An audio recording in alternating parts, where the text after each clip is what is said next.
here's my promise to myself. I don't care if you cut my arm off. I don't care if I die. I'm now, from here on out, I'm going to make decisions that feel honest to me. I'm going to do my best to live a life where this is who I am. I made that promise when I had nothing.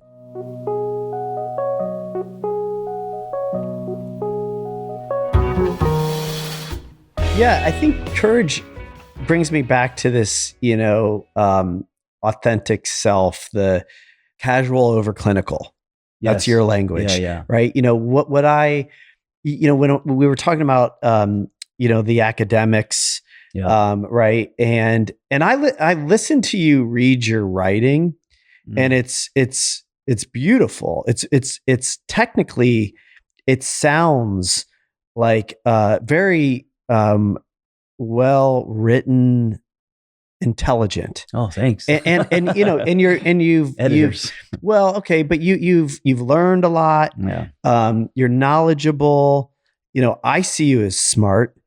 And yet, like, I think there's this thing, that you've probably had to wrestle with. I'm curious about just like societal norms. Yeah. Right. That therapists are supposed to be X, Right. and your credentials matter. And if you're a coach and not a therapist, and you can't ride bikes, you can't meet people in coffee shops, and even still, how you continue to approach the work that you're doing, it's very you, and people like that. That's sort of the secret sauce. And so, but yet, like, it takes some courage to do that when the societal norm or whoever else is saying that's not how it's done. Yeah. It takes more courage when you have things to lose. And one of the things that I had was nothing to lose. So I needed less courage. So after my divorce, because I had nothing, the courage to pull for my solid self was much easier for me because I didn't have friends. I didn't have pushback. I didn't have a built-in structure. I was free to just be me. No one was watching. You know what I'm saying? Mm-hmm. It's the same thing with an audience today with social media. If I didn't have the runway of being transparent on Tumblr, where I was posting about feelings and my inner journey for 5 years and 5,000 blog posts, if I didn't have that runway, would I still be tanning my taint on Instagram and doing things that, are very me? I don't know, because I would be too scared. You know what I'm saying? Like, it took me being comfortable with myself, which is a journey, and not giving myself a choice and saying, hey, listen, this is who I am. And not everyone's going to like it. And I thought, you know what, if everyone likes it, no one likes it. I had this revelation. If everyone likes you, no one likes you. Yeah. So there are going to be people that you don't resonate with. There are going to be people that don't want you to meet them at the coffee shop or walk around the lake. There's going to be people that want to sit on a couch. You're not that guy. You may not be for that person, right? But then I also thought, like, how can I be the most effective and potent in this world? Because I think we all have a responsibility to a certain extent to position ourselves that way, right? And I thought, well, it's not going to be with a shirt and tie. Because I tried that.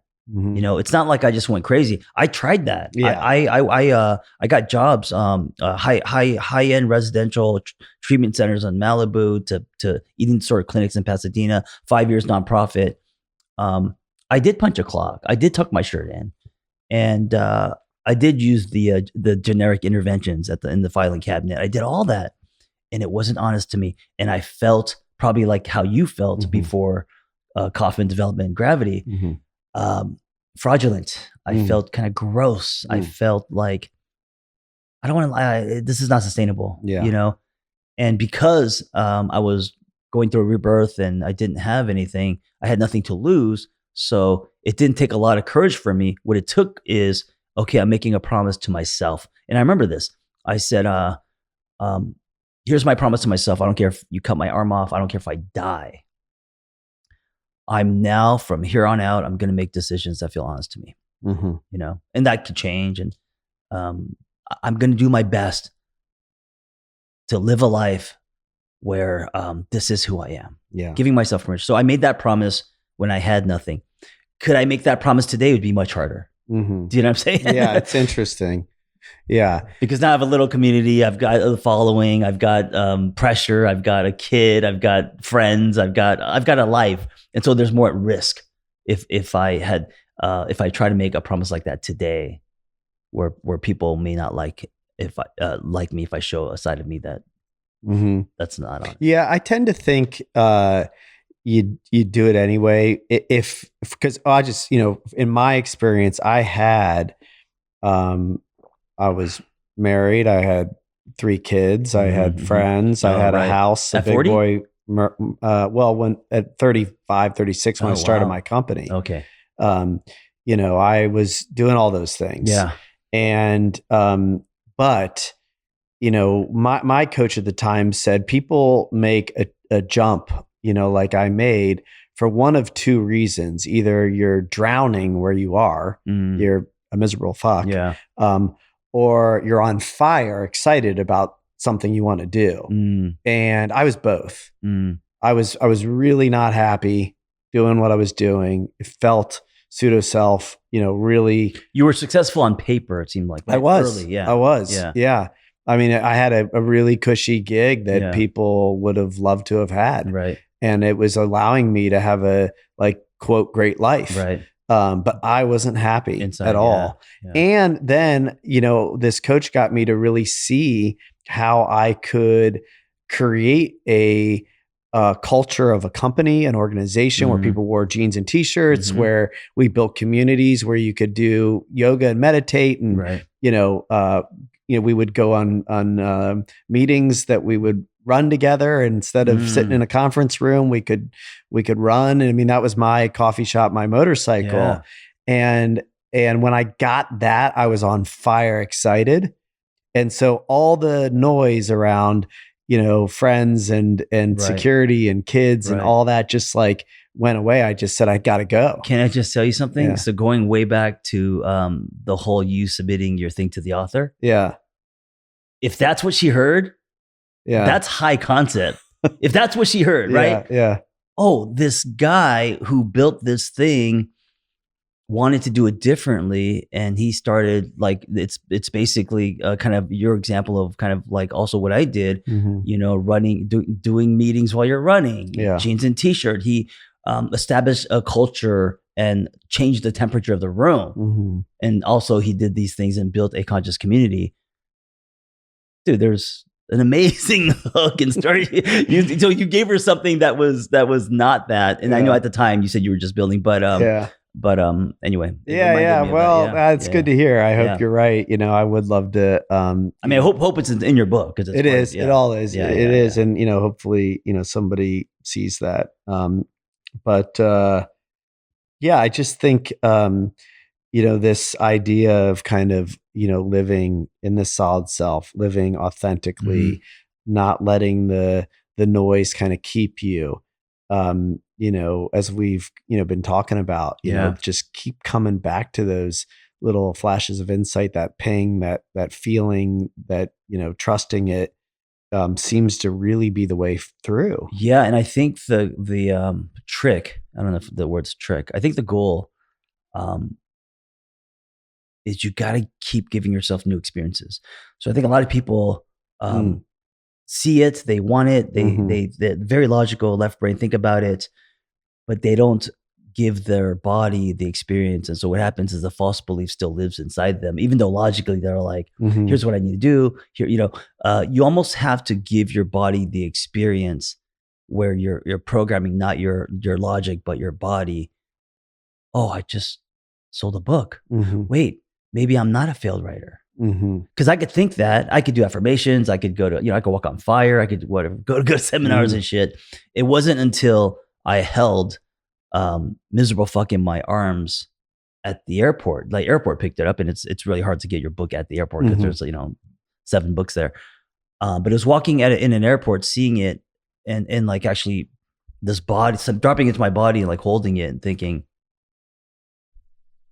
This is my book. I wrote this is my story. Here it is at the airport. I'm holding it physically in my hand. So it wasn't a lot. So if I imagined it, that'd be very different than actually experiencing it. And then I was like, okay, I wonder what else is possible. Maybe I was wrong about myself. Mm-hmm. So all those things came after the experience of it, not thinking or not, you know what I'm talking about? Yeah. Oh, so I think there's nothing more convincing than a new experience. And so like rungs of a ladder, you got to keep giving yourself new experiences. And it doesn't have to be like that. It could be something like, today, we talk about ice. It could be something like, okay, today the new experience I'm going to give myself is I'm going to go into the ice for 2 minutes. Mm-hmm. And while I'm doing it, I'm going to be calm or whatever. So you're feeling it in your body, Yeah. Maybe for you, it's walking into the buildings that you've created, or maybe it's, doing things like this where you're like taking a moment. You're like, John and I were talking about me doing stuff like this many years ago. And here I am actually talking to him and doing the thing. And I feel it, rewiring your body, I think is where there's a lot of power there. Yeah, totally. Yeah. It's funny. I've had the airport like thought and, imagine, what that would be like, I find dreaming, sort of vision, like seeing something, like what's happened here. Like a friend and I kind of like envisioned, and then, I kind of forgot about it, and then I just went to work. And then like one day, years later, even just like you said, like being here with you right now, something that maybe I had like a dream of, that I would be doing, and it was loose, in this world, this kind of thing. Right.